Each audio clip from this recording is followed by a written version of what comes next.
Hello everyone. आज बात भारत में बढ़ते रिलीजियस इकोनॉमी की करेंगे। आखिर कैसे रिलीजियस इकोनॉमी भारत में रफ्तार पकड़ रही है और आने वाले समय में इसका ये बहुत बड़ा कंट्रीब्यूशन होने वाला है हमारी अर्थव्यवस्था।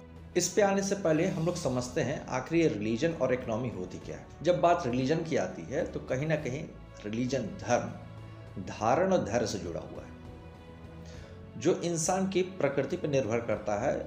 सदाचार, कर्तव्यनिष्ठा, सत्यनिष्ठा और उत्तरदायित्व, इन चारों को मिला के ही धर्म बनता है। दूसरी तरफ अर्थव्यवस्था जो है वो एक जगह की व्यवस्था को दिखाता है जहां लोग पैसे कमाने के लिए प्रोडक्टिव वर्क करते हैं और इसके थ्रू उन्हें अर्निंग होती है।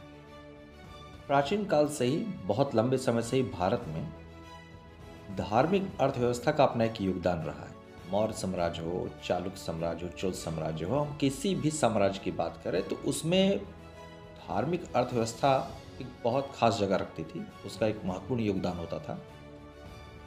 चाहे वो रोजगार की बात हो, चाहे वो लोगों के व्यापार की बात हो, तो हर जगह ही उसका एक महत्व था।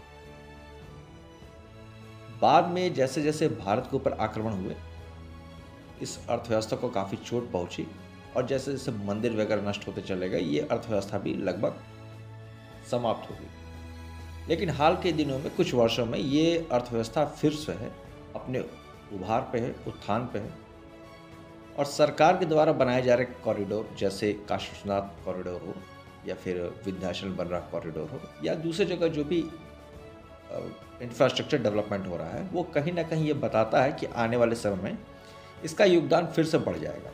अभी हाल में हुए प्रयागराज के आयोजन को ही देख लें तो वहाँ पे जो आयोजन हुआ, जिसके कारण वहाँ पे परमानेंट और नॉन परमानेंट इंफ्रास्ट्रक्चर डेवलप किया गया और इसके थ्रू वहाँ पे 45 दिनों के भीतर लगभग 2 लाख करोड़ रुपए की रेवेन्यू जनरेट हुई है।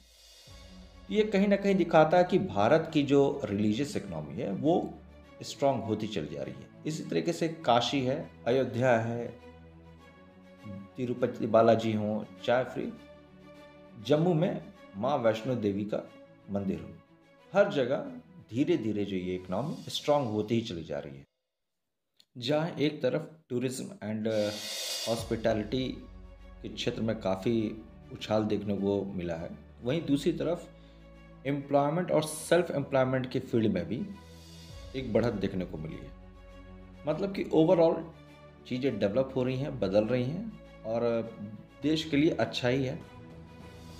नेशनल लेवल पे तो इसका फ़ायदा काफ़ी दिख रहा है, लेकिन अभी इंटरनेशनल मार्केट में, इंटरनेशनल लेवल पे इसका अभी वो असर नहीं दिख रहा है जो दिखना चाहिए।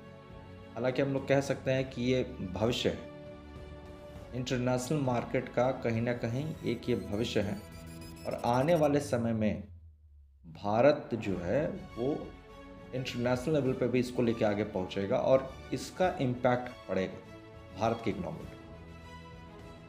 आज अगर भारत में एमएनसी हैं, मल्टीनेशनल कंपनीज हैं, तो हो सकता है कि आने वाले समय में इसी तरीके से रिलीजियस इकोनॉमी में भी आपको मल्टीनेशनल रिलीजियस सेंटर देखने को मिले या फिर मल्टीनेशनल रिलीजियस जोन देखने को मिले। भारत में स्पेशल इकोनॉमिक जोन अगर हो सकता है, नेशनल मैन्युफैक्चरिंग इन्वेस्टमेंट जोन हो सकता है, तो फिर इनका भी होना संभव ही है। तो ये फ्यूचर है भारत के।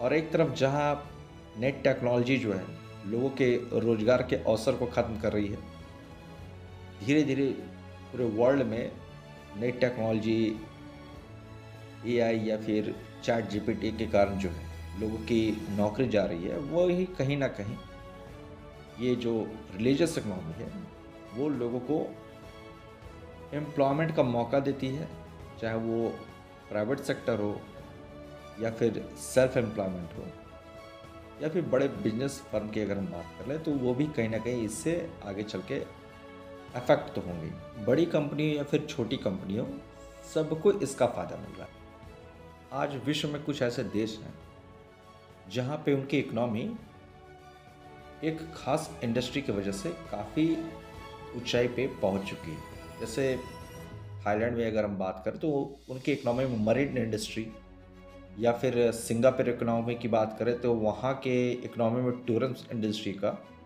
काफ़ी बड़ा योगदान है। हम सब लोग को पता है क्योंकि सिंगापुर में काफ़ी टूरिस्ट जाते हैं, तो उसका एक अपना ही कंट्रीब्यूशन है। तो उसी तरीके से हम कह सकते हैं कि भले ये कोर इकोनॉमी का जगह ना ले पाए, वो उसके जगह पर ना पहुंच पाए, लेकिन रिलीजियस इकोनॉमी का आने वाले समय में एक अपना दबदबा होगा और ये बहुत बड़ा एक सपोर्ट देगी हमारी मिक्स्ड इकोनॉमी। आप इस बारे में क्या सोचते हैं, ज़रूर बताएं। मिलते हैं एक नए वीडियो में नए टॉपिक के साथ। जय हिंद।